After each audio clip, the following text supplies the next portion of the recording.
Hi, I'm Izzy. This is my first YouTube video. I'm a little nervous. I just have never done this before, but we're gonna fake it till we make it. So I'm Izzy. I am just graduated from UF with my degree, Bachelor's of Health Science. And now I'm applying to PA schools, and I just wanted to start a little social media, YouTube, the whole shebang. I'm just full sending it. So I can, I don't know, try to get a little community going of pre-PA students. I know this is a super stressful career path. Just getting in is seems like the hardest part. And of course, then there's 2 years of straight PA school. But yeah, so any pre-health people that are interested in maybe comparing PA versus doctor versus nurse practitioner, that's something else that I've thought a lot about. I'm hoping that on this channel I can kind of go through all of the questions that I went through as a pre-PA student for people who might be considering entering it as well. So if there's anything, if you happen to stumble upon this, I have 0 subscribers as of right now, but if by some miracle you stumble upon this and you're wondering that, ask me your questions. I've gone through the questioning phase. Granted, I'm not a PA. I'm applying now, so I can't answer to any of that, but I've shadowed PAs, I've done the patient care hours as a CNA, I've written my personal statement, submitted the CASPA, so now I'm waiting back to hear from schools. So if there's anything about the application process that you have questions on, I'm hoping that I can answer those. So I guess I'll sort of just go through my tips that I've learned as of right now. So I'll kind of give you a background on what my undergrad looked like. So freshman year, I did not know what I wanted. I just kind of I knew I kind of wanted health, so I wasn't dead set on being a doctor. I just didn't know what else was out there. And then one of my friends, shout out to Ria, we were just on the phone one day. I'm crying because I just got a D on a chemistry exam, and that was life shattering for me because I had I was very much a goody-goody and straight A student in high school, and I still am a goody-goody. But anyway, yeah, she mentioned physician assistant, and I had never heard of it. So then I looked into it, and I was they can do a lot of the same things. I guess I should start there. What is a physician assistant? So a physician assistant is a provider, an advanced practice provider similar to a nurse practitioner that can diagnose, treat, order tests, interpret results, all of that, but they do work under the supervision of a physician. That doesn't mean necessarily that the physician has to be in the same room with them when they're meeting with a patient, or even in the same building. Depending on the state, different states have different regulations of what the physician PA relationship has to look like. So yeah, the PAs that I've shadowed, it's really interesting. I shadowed a PA in orthopedics, and she would just be on the computer charting for the patient next to her supervising physician, and she would kind of give him a rundown of how she met with the patient, how the physical exam went, what she thinks or not even what she thinks the diagnosis is. She basically tells him he has this, he has a whatever the illness is. I'm blanking now because I'm just talking. I haven't prepared anything. We'll see. I might not even post this. But anyway, yeah, so he is super chill. There'd be times where they might disagree on something. She wanted to do a corticosteroid injection, and he thought that that wouldn't be effective for alleviating joint pain, and he thought maybe surgery was the route, or he should do physical therapy. But they would kind of collaborate. It was really cool to see that collaboration of taking both of those ideas and melding them into one. So I think that's super beneficial. That's something I loved about shadowing PAs, seeing that. But yeah, so that's what a PA is. They can do a lot of the same things. PA school is anywhere between 24 and I've seen up to 36 months as I've been applying. Some programs are 36 months long, but most of them are, I would say, in the 24 to 27 month range. There's no residency required. You can just start working straight out of your 2 years of PA school, 2 years and change. which is another big draw for me because I don't, there's a lot of reasons. I don't know if I want to get a start on my career so late in life as doctors do. I mean, I commend it. All of my pre-med friends, and I have so many friends who have gotten into medical school, and the doctors that I've met and shouted as well, like, I got nothing but respect for them. But I just didn't know if that's what I wanted. So I thought PA was a good way to still obtain the kind of patient care and like, not just patient care, because I do patient care now as a PCA, which I'll get into, but like the higher level, like actually being able to diagnose. That's what I wanted to do. I wanted to be able to treat and like know how to do procedures, and PAs can do that without sacrificing quite as much in terms of time, money. I'll do a video on like PA versus MD versus nurse practitioner at some point. So I'll move on from that topic. But anyway, that's what PAs are, what drew me to PA. There's like, I'm just rambling. Hopefully this is helpful. What else? So freshman year, that was freshman year. I was actually still at home because of COVID. So I hadn't even moved to the University of Florida yet. But then sophomore year, I moved to UF. I joined the Center for Outdoor Recreation and Education, which that'll be relevant at some point. That's why I came up with like the pre-PA adventurer, because I feel like those are my two identities. I'm like a pre-PA student, and I also am obsessed with the outdoors. So I was like, you know what, let's combine that. So anyway, I started leading trips with them. Hopefully I'll be posting more about those. I actually just came back from leading the Kayak Blue Springs trip. So I actually still have my bathing suit on under this. But anyway, so yeah, that was great. And then as I got more into that, I was like, oh my gosh, work-life balance is nice. Like in high school, I did not really have that. I was go, go, go all the time. So I was like, you know what? I think this is more the life I want to live. So I was like, what else is there in health? Like, how can I do both? How can I still make the impact that I want, but like not with all the sacrifices that comes with? I did end up like learning about physician assistant, and I was like, you know what? I'm gonna go for it. So at that point, I had already been doing research in a lab, the Ashragi lab. Such a great PI. I had such a great experience there. I did learn that research full-time was not for me, but nonetheless, my PI, principal investigator, was a 10 out of 10. He was so nice, so knowledgeable, crazy smart. Dr. Ashragi lab, you can look it up.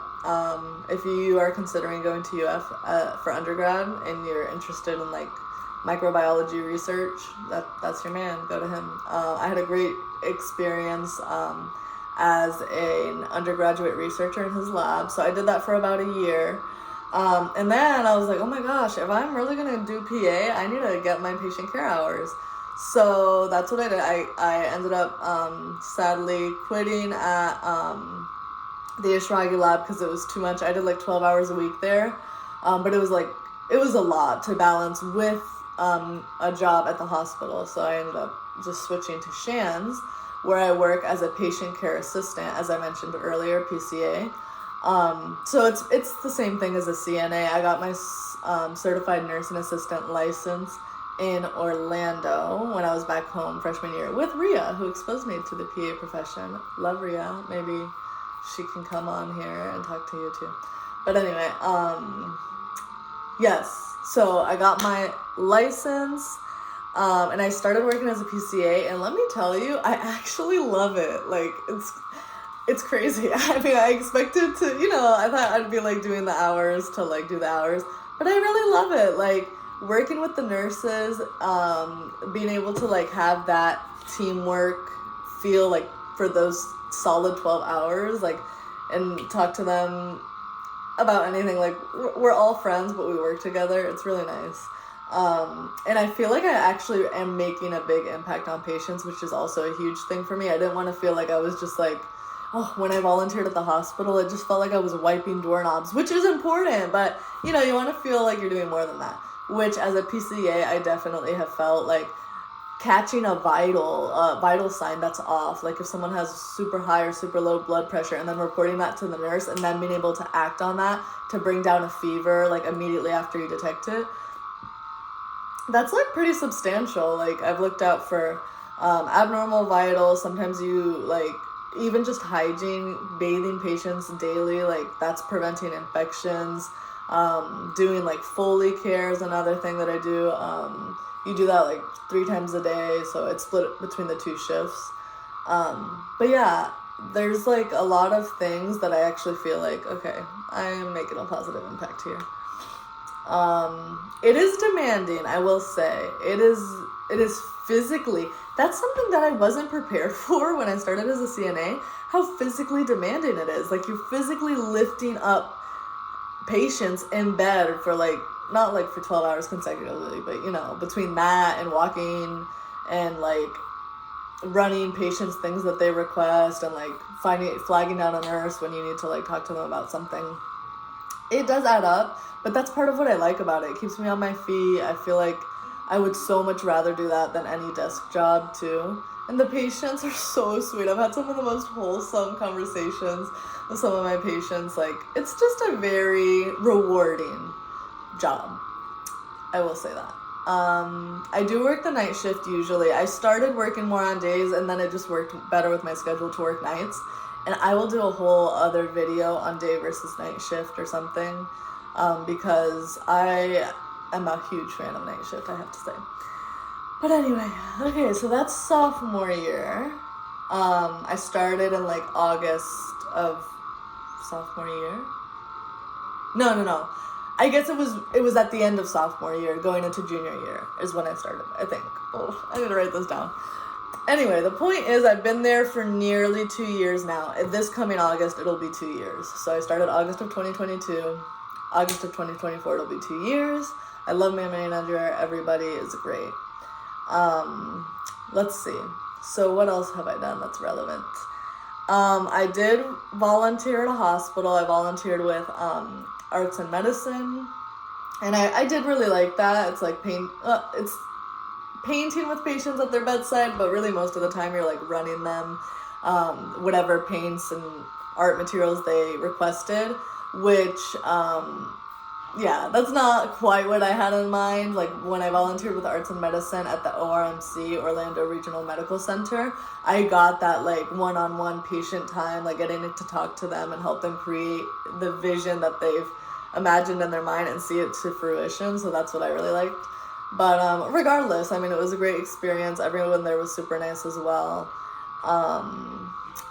So yeah, I did that. Let's see. I also have done other sorts of volunteering. I volunteered with the Food for Thought Foundation, which helps bring food to underprivileged communities or under-resourced communities. It's based in Washington, D.C. I highly recommend you check it out. It's a really interesting solution to food insecurity. It's like basically putting vertical farms in public schools and teaching the students with an agri-tech curriculum how to grow the vegetables. And then the idea is that they would distribute it out through their community, or like there could be eventually, this is what we're hoping to grow it to, is having like a website with hubs of what each school is growing, so that people can see like where they can go to pick up produce from different schools. So that's another involvement that I'm in. I volunteered with Paper Airplanes, which was teaching people. I'll link some of this below probably, because these are opportunities that like anyone could do. Like Paper Airplanes is open to anyone. It's a virtual volunteering where you're paired one-on-one with a student and it's a conflict affected student. So my first student lived in Jordan, and then my student this past year lived in Syria. So it's like they're learning English skills to like strengthen their applications for like professional and career development.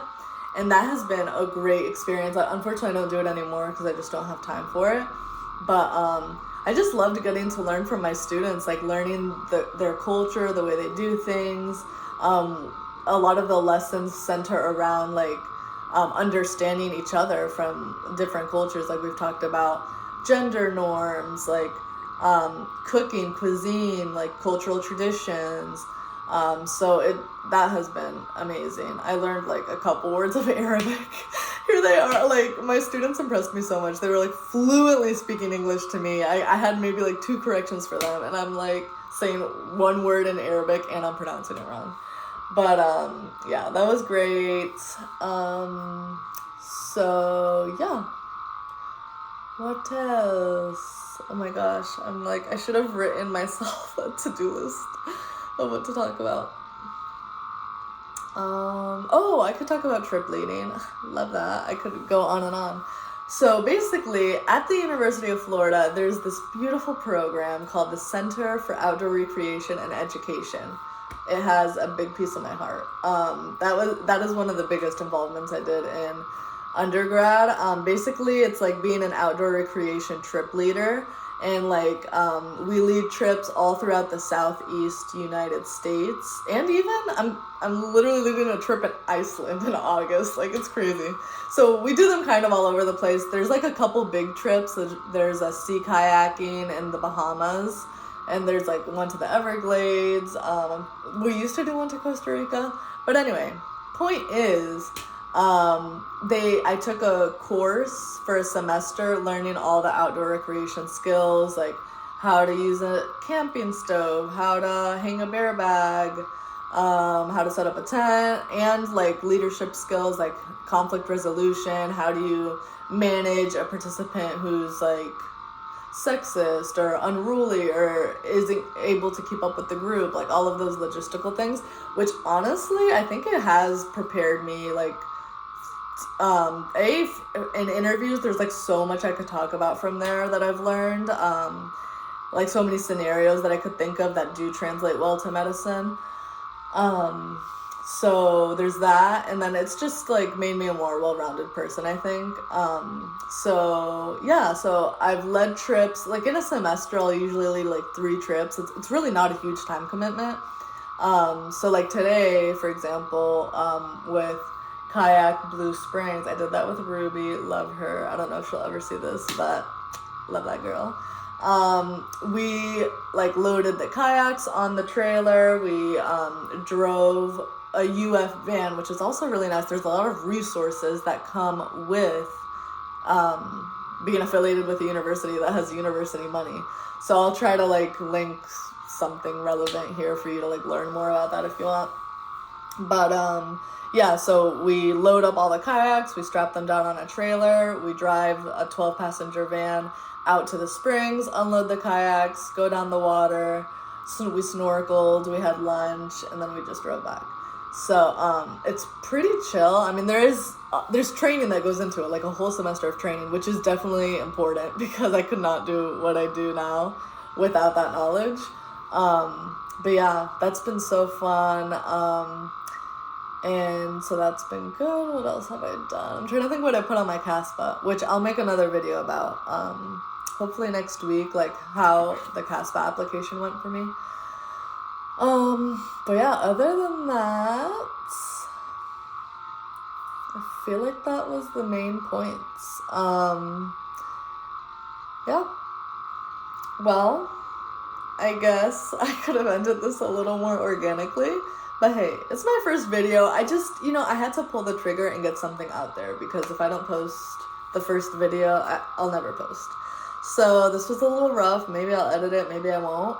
But if you made it this far, I appreciate you. I don't know who you are, but I appreciate you. So anyway, give me a follow or a subscribe. It's different on here. Subscribe and like. If you want a comment, introduce yourself if you're also pre-PA, or if you're not and you just enjoy listening to some girl yap for 20 minutes. But anyway, I should be here next week. Maybe I'll make a list of things to post about, and I'll just try to post once a week. So anyway, thanks for joining. Have a beautiful day. Bye.